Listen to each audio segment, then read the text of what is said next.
الصلاۃ والسلام علیک یا رسول اللہ صلی اللہ تعالی علیہ وسلم۔ عزیزان ملت اسلامیہ، اور اللہ رب العزت نے ہم پر دو طرح کی عبادتوں کو فرض فرمایا ہے، ایک بدنی عبادت اور ایک مالی عبادت۔ بدنی عبادت جیسے نماز ادا کرنا، روزہ رکھنا، جو بدن کے ساتھ تعلق رکھتی ہے اسے بدنی عبادت کہا جاتا ہے، اور جو عبادت مال کے ساتھ تعلق رکھتی ہے اسے مالی عبادت کہا جاتا ہے، جیسے زکوٰۃ ادا کرنا، صدقہ دینا، یہ مالی عبادت ہوا کرتا ہے۔ تو اللہ تبارک و تعالیٰ نے جہاں پر ہم پر نماز فرض فرمائی، اللہ رب العزت نے جہاں ہم پر روزہ فرض فرمایا، وہیں پر ہم پر مالی عبادت یعنی زکوٰۃ کو بھی فرض فرمایا۔ زکوٰۃ کیا ہے؟ یہ ہمارے مال کا ایک وہ حصہ جو اللہ تبارک و تعالیٰ نے غریب طبقے کے لیے مقرر کیا ہے، یعنی ہمارے مال و دولت کے اندر غریبوں کا جو حق رکھا ہے اس حق کو ہم کو ادا کر دینا، ان تک اس مال کو پہنچا دینا، اس مال کا ان کو مالک بنا دینا، یہ زکوٰۃ کہلاتا ہے۔ اور ایسا بھی نہیں ہے کہ ہمارے من مطابق ہم جتنا چاہیں اتنا مال نکالیں، نہیں، بلکہ اللہ تبارک و تعالیٰ نے ہمیں ایک پورا نظام دیا ہے، پورا ایک طریقہ بتایا ہے کتنے مال پر کتنی زکوٰۃ نکالی جائے گی، کتنے مال سے کتنا حصہ نکالا جائے گا۔ عزیزان ملت اسلامیہ، اور یہ ہم پر فرض ہے، اس بات سے یا اس فرض سے ہم بھاگ نہیں سکتے۔ یہ وہ فرض ہے کہ ہر حال میں ہمیں ادا کرنا ہے، اور اگر نہ کریں تو وبال اس کا ہمارے سر ہے، اس کا عذاب ہم پر ہے۔ بروز محشر زکوٰۃ نہ ادا کرنے والوں کے لیے اللہ نے غضبناک عذاب رکھے ہیں۔ میں آپ کو بتاؤں کہ حدیث پاک میں آیا، جو انسان اپنے مال کی زکوٰۃ دنیا کے اندر ادا نہیں کرے گا، اللہ تبارک و تعالیٰ بروز محشر کل اس کے مال کو جمع کرے گا، جمع کرنے کے بعد ایک گنجے سانپ کی شکل میں بنا کر کے اس کے گلے میں بطور توق ڈال دیا جائے گا، اور وہ سانپ اس کو اپنے جبڑوں کے اندر لے گا اور اس سے ڈسے گا اور کہے گا کہ تو مجھے پہچانتا ہے؟ کہے گا تو کون ہے؟ میں نے تجھے نہیں پہچانا، تیری میری ملاقات کب ہوئی تھی؟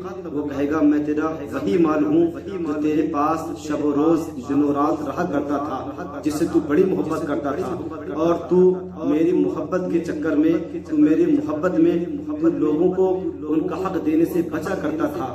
آج میں تیرا وہی مال جو تو نے دنیا کے اندر ادا نہ کیا تھا، آج مجھ کو تجھ پر عذاب دینے کے لیے مسلط کر دیا گیا۔ اور آپ جانتے ہیں یہ گنجا سانپ کیوں بنایا جائے گا؟ گنجے سانپ کے بارے میں آیا کہ جب سانپ 300 سال تک زندہ رہتا ہے، بلکہ بعض علماء فرماتے ہیں 1000 سال تک زندہ رہتا ہے، تو اس کے سر پر جو ہے اس کی زہر کی وجہ سے بال اگ آتے ہیں، اور جب اس کے زہر کے اندر شدت بڑھتی ہے، جب اس کا زہر اور زیادہ تیز ہوتا ہے، تو اس کے 300 سال کے بعد وہ بال گر جاتے ہیں اور وہ سانپ گنجا بن جاتا ہے۔ تو وہ تقریباً اس قدر زہریلا سانپ، اس قدر زہر والا سانپ ہوگا کہ جب انسان کو ڈسے تو انسان اس کے زہر سے دل ملا جائے، اس کے زہر سے تڑپ اٹھے۔ ایسا گنجا سانپ بنا کر اس کے مال کو اس کے گلے میں بطور توق ڈالا جائے گا۔ آپ اندازہ کریں کہ جو انسان اپنے مالوں کی مکمل طور پر زکوٰۃ ادا نہیں کرتے ہیں ان کے ساتھ کیسا حشر ہوگا۔ یہ وہ عمل ہے کہ انسان اس سے چھٹکارا نہیں پا سکتا، اور یہ ایک ایسا بھی عمل نہیں کہ انسان فقط توبہ کر لے اور بس وہ سمجھے کہ میری معافی ہو گئی۔ انسان اگر زکوٰۃ ادا نہ کرے تو ساتھ ساتھ توبہ کرنے کے اب تک اس پر جو زکوٰۃ فرض ہے اس کو نکالنا ضروری ہوگا۔ اس لیے میرے محترم، آپ اس بات کی طرف توجہ کریں کہ اللہ نے ہم پر جیسے نماز فرض فرمائی، جیسے روزہ فرض فرمایا، ایسے ہی اللہ تبارک و تعالیٰ نے ہم پر زکوٰۃ کو فرض فرمایا۔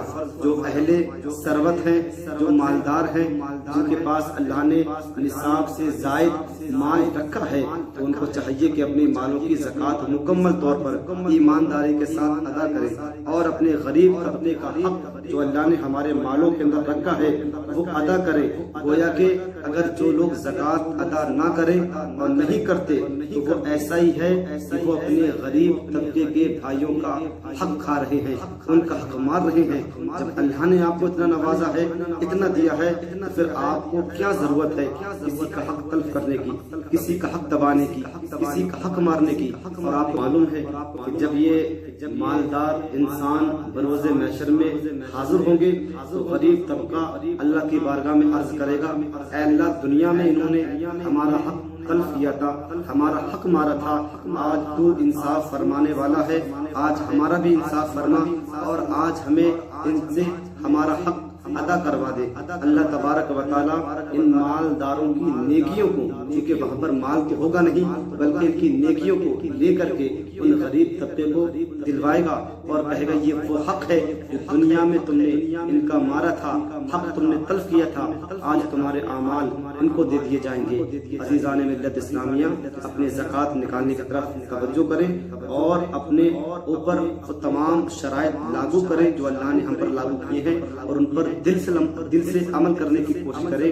انشاءاللہ تعالیٰ پھر آپ کے مال کے اندر برکت بھی ہوگی، آپ کی دل منور بھی ہوں گے، آپ کے ذہنوں کو طہارت بھی حاصل ہوگی۔ جب انسان خود کو اللہ تبارک و تعالیٰ کے لیے حاضر کر دیتا ہے اور اپنے جان اپنے مال کو اللہ کی رضا کے لیے خرچ کرتا ہے، پھر اللہ رب العزت کبھی بھی ایسے انسان کے جان و مال کو ضائع نہیں فرماتا بلکہ ان کو قبول فرمایا کرتا ہے۔ حالت روزہ کے اندر اپنے آپ کو گناہوں سے علیحدہ کرو، گناہوں سے بچاؤ، گناہ نہ ہونے پائے۔ انسان روزہ رکھے اور روزہ رکھنے کے بعد گناہ کرتا رہے تو ایسے انسان کے بھوکے پیاسے رہنے کی اللہ تبارک و تعالیٰ کو کوئی حاجت نہیں ہے۔ اصل تو یہ ہے کہ انسان بھوکے پیاسے رہنے کے ساتھ ساتھ اپنے آپ کو گناہوں سے علیحدہ اور دور کر لے۔